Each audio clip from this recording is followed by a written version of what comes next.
Yes, yes, thank you for your time. This is Duncan Juma, and Duncan Kyoko Msangi. So, for this session, we wanted to tackle the inventions and the innovation that have revolutionized the construction industry here in Kenya and the world at large. So, we are members of Group 8, and we are the only participants, me and Kyoko. So, on to the next slide. So the current innovation that have sparked a neural challenge to the current world market. The first one includes the mechanization of the industry, of the construction industry. So to fully grasp this radical impact of mechanization, maybe we need to go a little back further, maybe 40 years back. A truly extraordinary innovation for a kind was at the advent of the hydraulic and the pneumatic devices in the mid to late 19th century. This led to creation of earth-moving equipments and other apparatus that are now commonplace for the industry. These 19th century technologies that have aided significantly reducing the time and labor required for large-scale projects and even building more cost-effective projects, and minimizing cost and maximizing the profits recuperated. So for the mechanization, fast forward to the early 20th century, where mechanization began to be characterized by more advanced functionality and capabilities. It was around this time that we introduced the cherry pickers, concrete mixers, cranes, and power tools. This period also saw the emergence of internal combustion machines, combustion engine. We started with the engines of the steam engine, we went to the diesel engine. At the now we are at the petroleum engine, but we are supplementing it with the electrical engines. Yeah, so which has replaced the hand shovels, the wheelbarrows, and working animals with the likes of forklift tractors and bulldozer. So in the recent times, we even have the 3D printing machines, which have seems to be great impact to the construction industry. By you find that a modern house which could take maybe 100 to 180 days could be molded by 3 months, which is an approximate of 60 days, cutting a cost almost 50% of the total time, work, and labor that will be required for the same case. So maybe the other innovation that has aided our field today is the use of computer aided design, call it in short CAD. So with the emergence of CAD and BIM, it has raised to in the construction industry. This has raised and gained much experience and height in the current industry today. So in the height of the Middle Ages, the architects, draftsmen, masters, stonemasons, and the builders created some of the world's most magnificent buildings using the methods of design and construction that was profound at their time. For several centuries, these methods have remained largely unchanged. In the latter part of this 20th century, however, the computer aided design (CD) emerged, changing the construction irrevocably. For the first time, clashes during the design phase were rendered visible. This was supplemented to the evolution of we call it the 3D model design, 3D model conceptualization and analysis, in which you could have the real model at the specified site with the same condition and experiencing the same weather condition. You see if the model will strive against the same condition before being constructed than in the previous mid-centuries, in which you had to construct it for you to experience the same environmental conditions. So previously, issues such as separate systems, the electrical conduits, and the high voltage alternating current ducting, for example, competing for the same physical space. The bedeviled architects and the builders with their two-dimensional plans and section drawings. As you could see that most of the time we usually had the blueprints, in which we had people drawing in large-scale A1 papers, which were massive and tiresome and cumbersome, because you could find that whenever you made errors, it was impossible to erase because you'll hide some specific details about the drawing, which needed to be a symbol of that drawing. So on to the next innovation. We call it the BIM, Building Information Management, Building Information Model.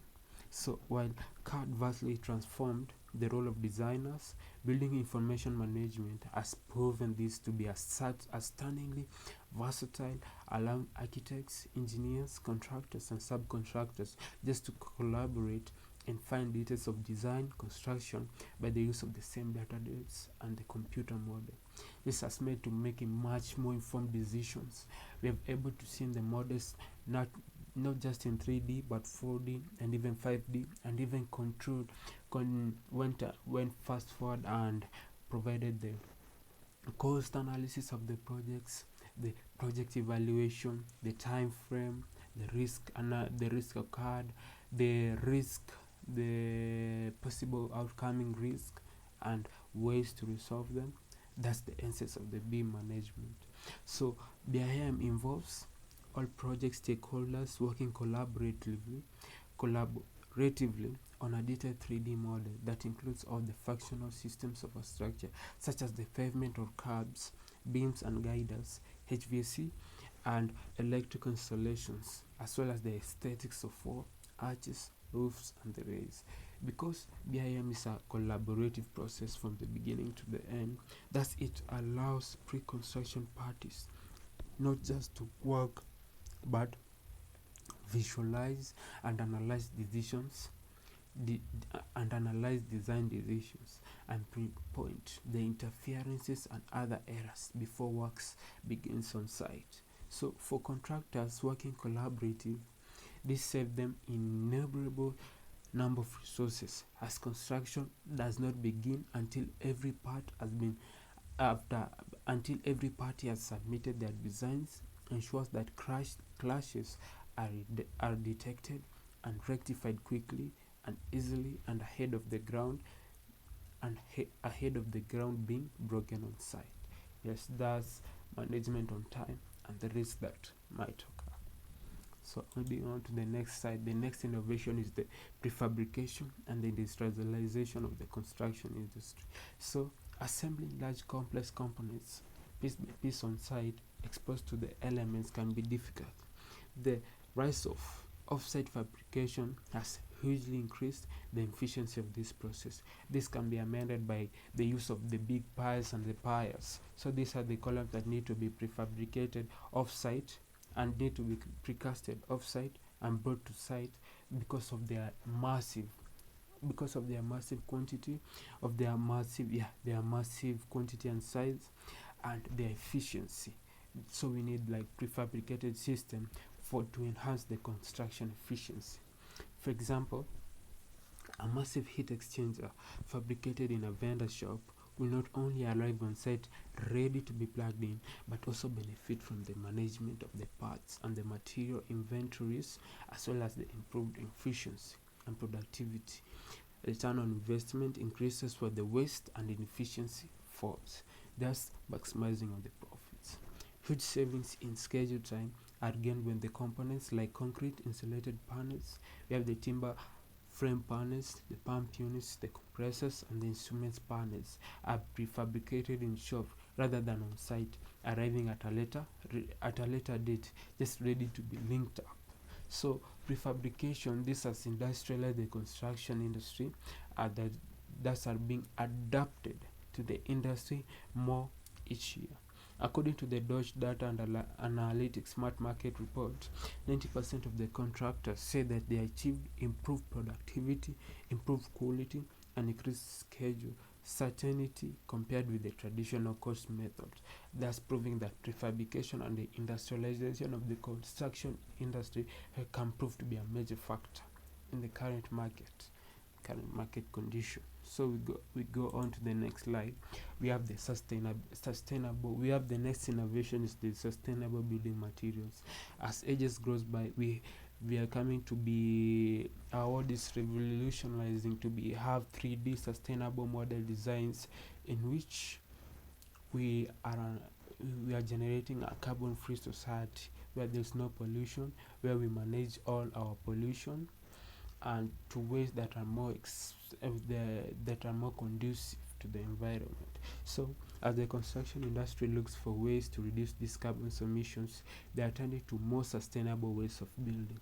This includes the sustainable building materials such as the cross-laminated timber, we have the reclaimed wood, we have the bamboo, recycled rubber, as long as a long list of innovative materials. Imagine a structure that can be built from a straw, bales, rammed earth, hemp ribbed, a concrete like waste material made from hemp plant, or a ferroc, a concrete like material made from steel dust. Some of this material actually absorb and trap carbon dioxide, meaning that they are carbon neutral elements, forming thus a carbon free society. Using these sustainable materials not only good for the planet, but this can reduce the construction cost, improve structural energy efficiency, and increase this property value. Yes. On to the next point, we have personal protective equipments, the PPEs.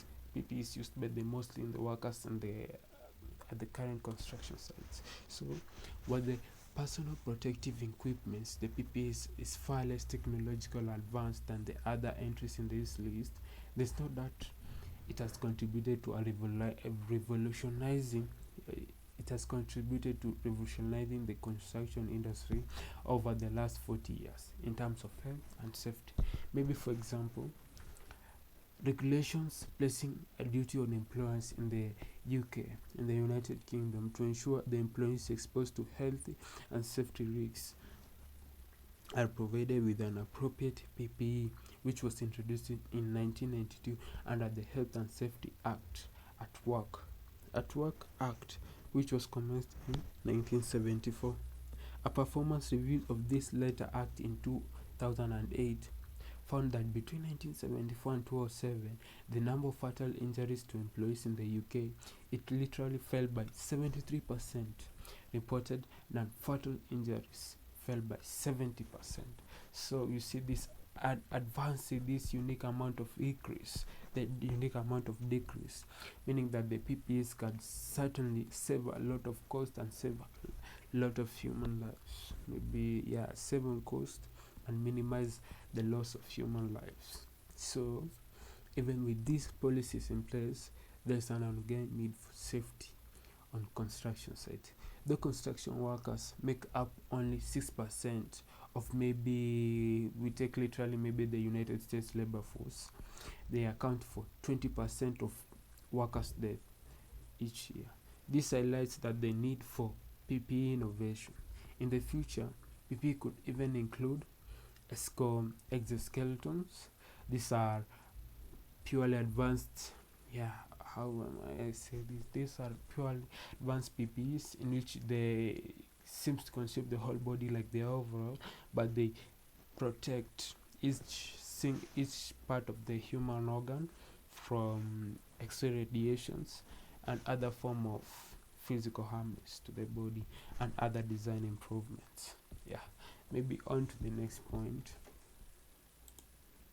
So we have the digital twins and the digital attributes. Though at the term was coined in 2002, the concept of digital twins and digital attributes has been the action for decades. NASA, we have NASA, the space activist in the US, was one of the first to use was one of the first to use a form of the technologies in the 1960s. Most notably, engineers tested the solutions on a digital replica of the Apollo 13 to thwart further disaster. The use of digital twins is growing in the construction industry. As project teams move away from manual, time-consuming documentation, a digital twin or a digital as-built is a virtual replica of a physical asset that gives real-time data in all phases of construction and maintenance. This digital representation can be used to predict carbon footprints, simulate scenarios, and correct real-time data via installed sensors. Owners use digital twins and as-built to gather, design, and build information. That helps them make faster decisions about operational and maintenance costs. On site, digital twins and as-built allow for material and labor predictions. Maybe in the future, the digital twins and as-built could become autonomous, learning, and acting on behalf of the users. Today, with the help of building information modeling, they are they are proving to be an essential part of the digital transformation of the construction industry. Yeah. So as I conclude, we have the last innovation of the robotics total station. We have called them the RTS. So the traditional way of laying building services on site involved team using building drawings and tape measures, spirit level, and a theodolite. A precision instrument for measuring angles to identify the timing of points for the likes of cable strays and the pipe work, the connector network. This method, however, doesn't work well with more sophisticated building. It is time consuming and hazardous and has huge margin for error, which can lead for serious consequences. Such clashes with other building services and prefabricated systems that don't fit, leading to time, money, and materials being wasted. So the enter robotics total stations RTS and electronic theodolite, which is integrated with an electronic distance measurement that can be remotely controlled from distance using a tablet equipped with relevant software. The layout can be completed by a single person with the RTS, ensuring that greater efficiency, improved accuracy, fewer mistakes, and less paperwork, as well as a reduced labor cost. That's saving on time, money, and labor. Yeah, thank you for your time. That's all from Group 8. Yeah, thank you.